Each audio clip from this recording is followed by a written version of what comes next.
Hello YouTube, Robin Hood Bricks here, and today I'm just going to do a quick build using some more of the unusual pieces that you send me on my brick calls. And today it's the turn of, watch out Robin! Oh no! The planet of Bespin.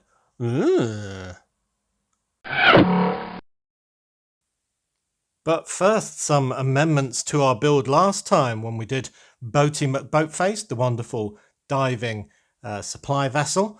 Absolutely packed and stacked. And yeah, a couple of people suggested this build for my pipe that I wanted to give him because he looked like a pipe smoker to me, including a little feather piece for the smoke coming out of it. So that is really good. Other people suggested I gave him a sextant for navigation purposes. An anchor, which I've just got on the bow there, just recently pulled up, and to cover a couple of the studs on the inside here with blue 1x1 plates. All very good ideas, and all deserving a bedoying. Another awesome idea was to add the brand new Series 26 minifigure, the Alien Tourist, to my sightseeing bus that represents all of you from all of the countries around the world, and he can represent all of the people that aren't from Earth that enjoy this YouTube channel. So I think that's a really good idea. I've deliberately put him on the back row so he sort of blends in a little bit more, hiding as he is with his disguise, but he's still got his camera like everyone else, and he's enjoying the sights of Brick Nottingham. So yeah, that was a brilliant idea. I probably would have come up with it, but the fact that I didn't means that it earns a wonderful bedoying for its suggester. Well done. Now, obviously, Bespin is the gas giant from Star Wars in the Anote sector, mining rare Tibanna gas, as you'll no doubt know. It almost sounds made up, that, doesn't it? Anyway, yeah, this came in the set 9678, Twin Pod Cloud Car and Bespin from 2012, this being Bespin, of course, with the really cool dude with a kind of computer in the back of his head as well. So yeah, pretty cool set actually. And I was wondering how on earth I was going to use this in my city. I've got another planet which is kind of blue and interesting that I thought could be Venus, and I'll just stick sort of half of that to my wall just for all the stargazers to aim their telescopes at. But yeah, this is a bit more dingy and a bit harder to use in the sky. So I thought I'd try and use it on the ground instead. And the thing that first came to mind was one of those lovely spherical gas storage tanks, kind of like on my missile cruiser. Sorry, my LPG carrier ship. No missiles here, nothing to see at all. And that would be somewhere for that ship to unload its gas cargo. Yeah, that might be difficult. Anyway, we definitely need to keep up the charade that that thing is full of gas, so we need somewhere to offload it, and therefore let's build a lovely round spherical gas storage tank. So essentially they're quite simple really. It's a big round ball with some kind of stilts holding it up, and then kind of a gubbins or something to get at the gas and load it presumably onto a road or rail based tanker afterwards. So yeah, let's get to that. Well, I was thinking this thing could almost just sit in its cradle and not really be attached, but that wouldn't make much sense. So I'm going to actually have a pipe coming out of the bottom of it. I'm not sure how they really work in real life. Perhaps I should have done some research, who knows?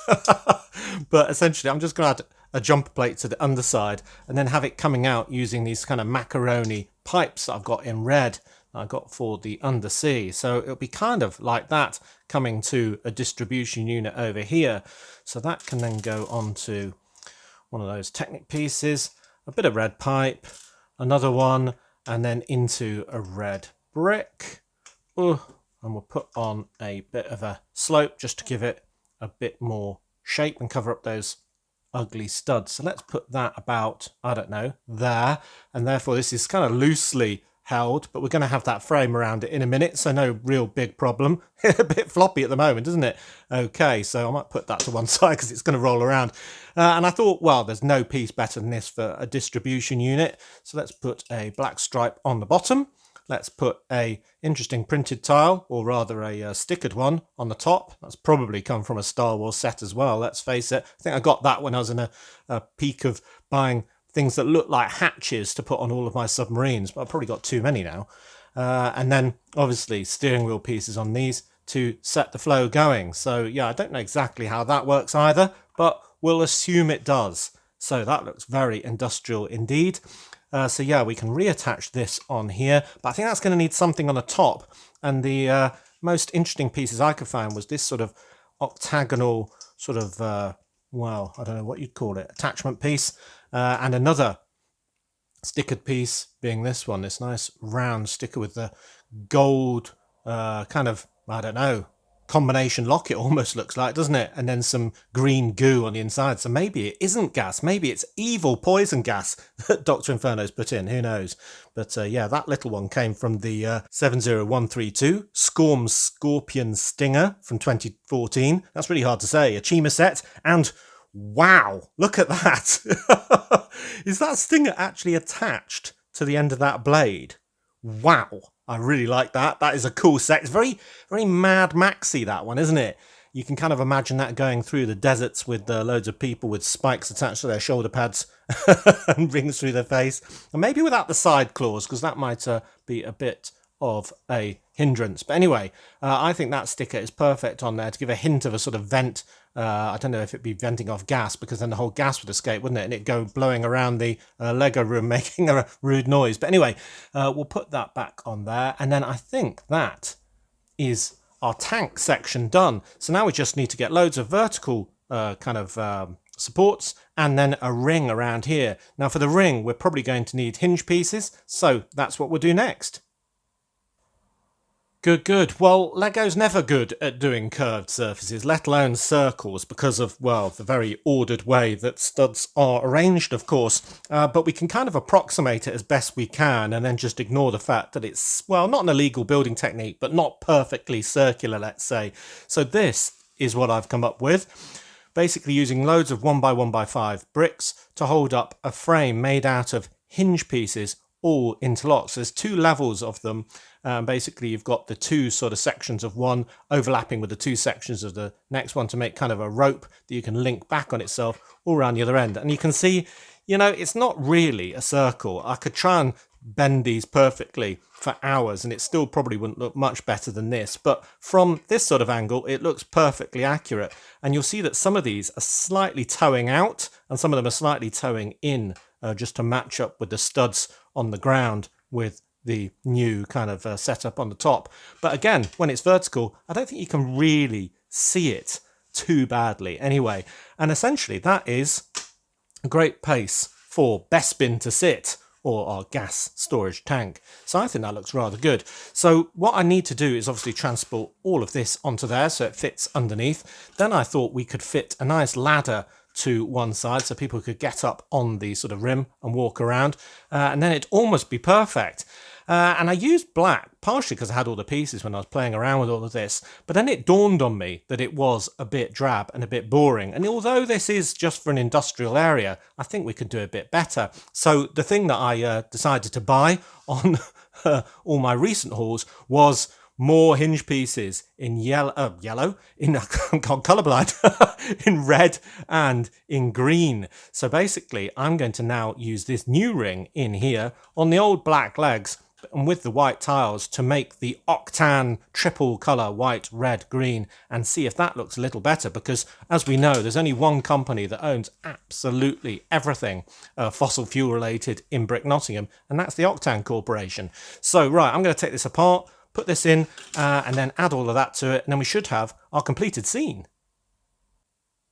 Well, how about that? I think that is a good use of a good piece. It is actually attached to the pipe and loosely sort of resting on the octane coloured kind of striping around the outside, and I think that looks really good actually. Gives it that branding and the brightness that we needed, I think. Unmistakable now what it is, given that we know that colouring all too well. The ladder stands out well against the black, and it's very important, I think, to sort of line up all of these 1x1x5 bricks with the ring around the outside. That one looks like it's towing out a little bit. Might need to even that out a bit. because then it just looks like a really different and interesting shape for Lego, because you don't often get something that looks like that. Now this could go anywhere really. It could go on the top of a great big industrial complex or something like that, or around the back of it, or maybe in a combined sort of cargo transfer area from the shipping in the harbour onto the rail system or road system. And that's where I think I'm going to put it in Brick Nottingham 2.0. I don't think it's got room to fit in Brick Nottingham as it currently stands. So yeah, I'm already thinking ahead to that build, and then I'll probably put it on a dark bluish grey sort of backdrop, so this stands out even more against it. But yeah, I think that looks really good. It's just one thing I'm going to do to improve it, and that's add a safety sign. This one says caution, unstable area, which, well, it's close enough for me. That comes from 76037, Rhino and Sandman supervillain team up. Bit of a mouthful, from 2015. And I'm going to put that on some modified bricks I put in one of the columns, and then that's near the ladder, just to remind you before you go up that you're taking your life into your own hands if you go up here. Octan haven't got the best safety record, I reckon. Anyway, that's a really interesting shape, and I'm really glad I was sent that piece, so it encouraged me to make something with it. What do you think? Could I do anything better? I like it. So, as always, thank you very much for watching. It is appreciated. Do remember to like, comment and subscribe for more awesome Lego builds. And if you value this channel, there are many ways in which you can support it. Do check out the links in the description below. And next time on Robin Hood Bricks, we'll be having another update on the upcoming new Lego room for Brick Nottingham 2.0, and it's starting to get pretty exciting. There's been some good progress this week, and, well, something for you to have a look at and maybe guess what it is. It's not a full reveal, but it's definitely very tantalising. I'm excited. And then we'll have a haul on Wednesday, and then hopefully time for another build next week as well. So, until all of that, exciting times, see you! What's that, Robin? No, we cannot light the gas tank. That would be very dangerous.